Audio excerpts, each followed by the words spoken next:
بعد فاعوذ باللہ من الشیطان الرجیم بسم اللہ الرحمن الرحیم ان الصفا والمروہ من شعائر اللہ صدق اللہ مولانا العظیم وصدق رسولہ النبی الامین المبین الکریم ونحن علی ذلک لمن الشاہدین والشاکرین والحمد للہ رب العالمین. بارگاہ رسالت میں بلند آواز سے درود شریف کا نذرانہ بانداز غلامانہ پیش کریں. پڑھیں بآواز بلند اللہم صلی علی سیدنا و نبینا و حبیبنا مولانا محمد مبارک وسلم صلو علیہ صلاۃ و سلام علیکہ یا رسول اللہ صلی اللہ تعالی علیہ وسلم. جب درود شریف پڑھنے کے لیے کہا جائے تو ہم غلاموں کی ذمہ داری یہ ہے کہ ہم سب کو محبت کے ساتھ درود شریف بلند آواز سے بولو. پڑھنا چاہیے کہ نہیں؟ پڑھنا چاہیے نا. آپ نے علماء کی زبانی سنا ہوگا, خطاب میں جمعہ میں سنا ہوگا, اگر بندہ محبت کے ساتھ ایک مرتبہ درود شریف پڑھتا ہے تو اس پر اللہ کی 10 رحمتیں نازل ہوتی ہیں. ماشاءاللہ, یہ سبحان اللہ سبحان اللہ سبحان اللہ. کتنی رحمتیں نازل ہوتی ہیں؟ 10 رحمتیں نازل ہوتی ہیں. میں نے یہ بھی روایتوں میں پڑھا ہے کہ اگر بندہ محبت کے ساتھ کار آقا پر درود شریف پڑھتا ہے تو اللہ رب العزت درود شریف کی برکت سے اس بندے کی عمر میں برکت عطا فرماتا ہے.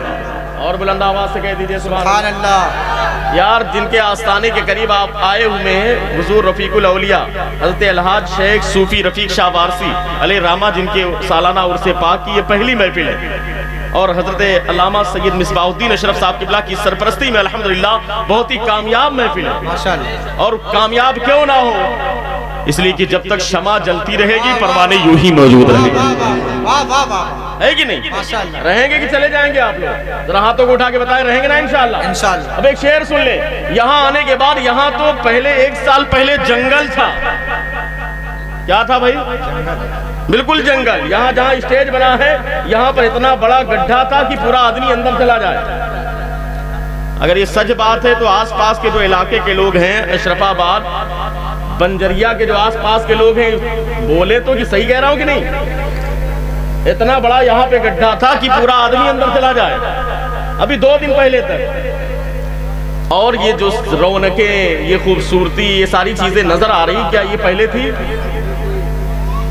بتائیے تھی؟ اب ایک شعر سن لیں سید صاحب قبلہ کی موجودگی میں. جب سے میں آیا ہوں اور یہاں کی رونقیں میں نے دیکھی, میں وہاں پر بیٹھا تھا, مغرب کی نماز الحمدللہ با جماعت ادا کی گئی یہاں پر, اور مصر سے آئے ہوئے قاری بلال اظہری صاحب, رہنے والے انڈیا کے ہیں لیکن مصر سے انہوں نے 10 سال پڑھائی کی. اتنا بڑا ہندوستان کا کوئی قاری, اور آپ نے سنا بھی کہ کتنا اچھا قرآن پڑھ رہے ہیں, ہے کہ نہیں؟ انہوں نے نماز پڑھائی الحمدللہ. اور یہاں کی رونق, خوبصورتی اور یہ موسم دیکھ کر کے 2 شعر میرے ذہن میں اسی وقت سے گھوم رہا تھا. شہزادے کی اجازت ہو تو میں سید صاحب قبلہ کی توجہ. ماشاءاللہ. کیوں پھر رہا ہے گنبد خضرا نگاہ میں. کیا بات ہے. اہل اسٹیج کے لوگ کنجوسی سے کام نہ لیں. حضور مجاہد ملت فرماتے ہیں کہ اسٹیج پر بیٹھنے والے اگر سبحان اللہ الحمدللہ نہ کہیں تو ان سے زیادہ بخیل دنیا میں کوئی نہیں. کیوں پھر رہا ہے گنبد خضرا نگاہ میں.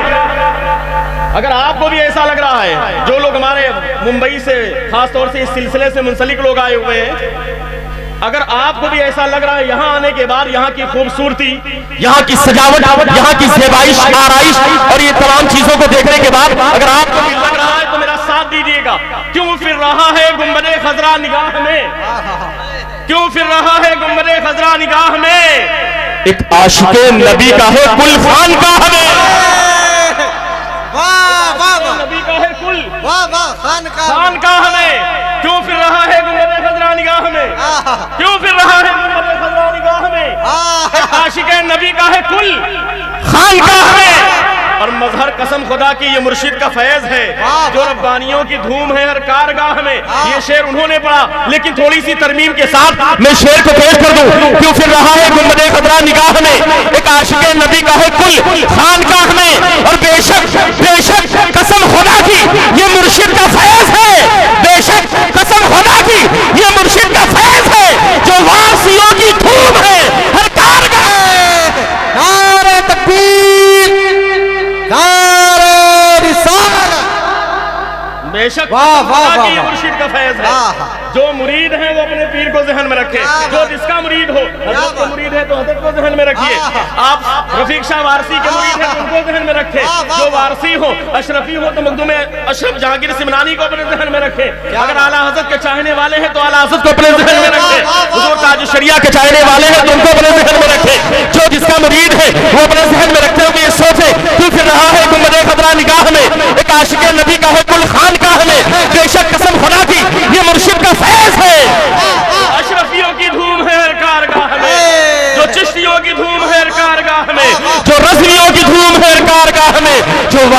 کی دھوم ہے ارکان زندہ باد زندہ باد. اور حضرات گرامی ہم تو آستانے پر جاتے ہیں تو بس اسی امید کے ساتھ, اگر آپ بھی جاتے ہو اسی امید کے ساتھ تو آپ ساتھ دینا, اگر نہیں جاتے ہو اسی امید کے ساتھ تو ساتھ مت دیجیے. لیکن میں تو جاتا ہوں, میری آرزو تو یہی ہوتی, چاہے آج میری الحمدللہ حاضری ہوئی سرکار سید سارار مسعود غازی علیہ الرحمہ کی بارگاہ. سبحان اللہ سبحان اللہ. کچھ دن پہلے میری حاضری ہوئی مخدوم اشرف جہانگیر سمنانی کی بارگاہ میں, اس سے پہلے میری حاضری ہوئی سیدنا سرکار خواجہ معین الدین چشتی اجمیری کی بارگاہ میں, اس سے تھوڑے دن پہلے میری حاضری ہوئی سیدنا شیخ عبد القادر جیلانی غوث پاک کی بارگاہ میں, اس سے تھوڑا سا پہلے میری حاضری ہوئی امام علی مقام امام حسین کی بارگاہ میں, اور اس سے تھوڑا وقت پہلے میری حاضری ہوئی جناب احمد مصطفیٰ محمد مصطفیٰ صلی اللہ علیہ وسلم. اتنا دیا سرکار نے مجھ کو جتنی میری اوقات رہی, یہ تو صرف کرم ہے ان کا, مجھ میں تو ایسی بات, یہ تو صرف کرم ہے ان کا,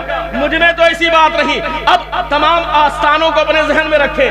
آپ غازی پاک کے آستانے پر جائیں کہ چھوچا مقدسہ میں مخدوم اشرف جہانگیر سمنانی کے آستانے پر جائیں, مانک پور شریف میں سیدنا شیخ حسام الدین مانک پوری کی بارگاہ میں جائیں جہاں سے میرا تعلق ہے الحمدللہ, جہاں کا میں غلام ہوں. جس آستانے پر آپ جائیں, میری جو تمنا ہے تمہارے در کی مٹی سان کر ماتھوں پہ ملتا ہوں.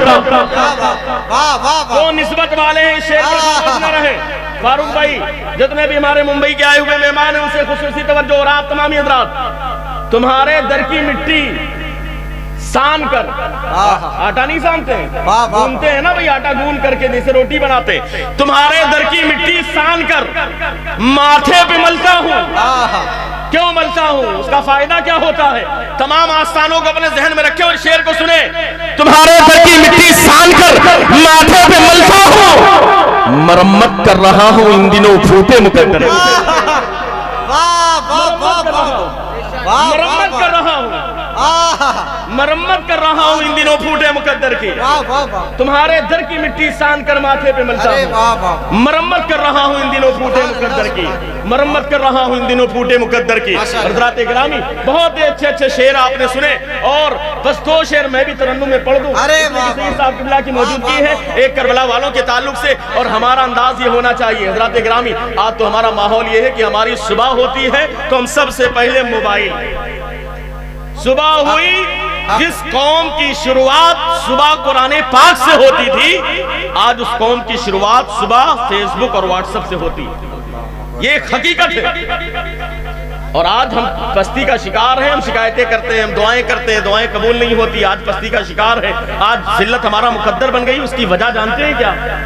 طریق مصطفیٰ کو چھوڑنا ہے وجہ بربادی, اسی سے قوم دنیا میں ہوئی بے اقتدار. ہم نے سرکار کے طریقے کو چھوڑ دیا, دامن ہاتھ میں ہے, طریقہ چھوڑا ہے تو نوبت یہاں تک آ گئی. اور اگر دامن چھوڑ گیا تو دنیا آخرت سب تباہ ہو جائے, کچھ کام نہیں آئے گا. اس لئے یاد رکھنا, اپنے بچوں کو, آنے والی نسلوں کو اور خود اپنے آپ کو سنبھالو. کچھ بنو یا نہ بنو لیکن سرکار کے وفادار بن کے رہنا. کیا بات, بے شک, سبحان اللہ. سرکار کی محبت اپنے سینے میں بسا کر کے رکھنا, اللہ کے رسول کی محبت کو اپنے سینے میں بسا کر رکھنا. ڈاکٹر اقبال کا انتقال ہو گیا تھا, مجھے بڑی اچھی بات یاد آ گئی. ڈاکٹر اقبال کا انتقال ہوا, وصال ہو گیا. وصال کے بعد کچھ لوگوں نے خواب میں دیکھا ڈاکٹر اقبال کو, تو پوچھا ڈاکٹر اقبال ذرا بتائیے تو صحیح کہ آپ کا انتقال ہو گیا, اللہ نے انتقال کے بعد آپ کے ساتھ کیا معاملہ کیا, کیا معاملہ کیا انتقال کے بعد؟ ڈاکٹر اقبال کہتے ہیں بڑی نعتیں لکھی تھی, بڑی منقبتیں لکھی تھی, نہ جانے کیسے کیسے اشعار لکھے تھے, لیکن اللہ نے ایک شعر کی بنیاد پر میرے بگڑے ہوئے نصیبے کو سنوار دیا. اہل عشق کی توجہ چاہتا ہوں, اہل ادب کی توجہ, ایک شعر کی بنیاد پر میرا بگڑا ہوا نصیبہ سنور گیا. ارے یار, اللہ قادر مطلق ہے, وہ ایسا کریم ہے, نہ جانے ہماری کون سی ادا پسند فرما لے اور ہمارا بیڑا پار. اس لیے ہمیشہ اس چیز کا خیال رکھیں. ڈاکٹر اقبال کا انتقال ہو گیا, لوگوں نے خواب میں دیکھا, کہا ڈاکٹر صاحب آپ کا انتقال ہو گیا, اللہ نے کیا معاملہ کیا؟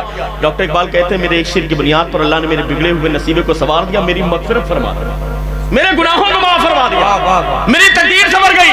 لوگوں نے کہا ڈاکٹر صاحب ذرا بتائیے تو صحیح وہ شعر کون سا تھا جس کی بنیاد پر آپ کا نصیبہ سنور گیا؟ ڈاکٹر اقبال نے کہا تھا سنو سنو, بڑی نعتیں لکھی تھی, بڑی منقبتیں لکھی تھی, نہ جانے کیسے کیسے اشعار لکھے تھے, پوری کلیات اقبال ہماری نگاہوں کے سامنے ہے, لیکن عجیب مرد کلندر, قسم خدا کی وہ ایسا مرد کلندر تھا جو 100 سال پہلے باتیں لکھی تھی کتابوں میں,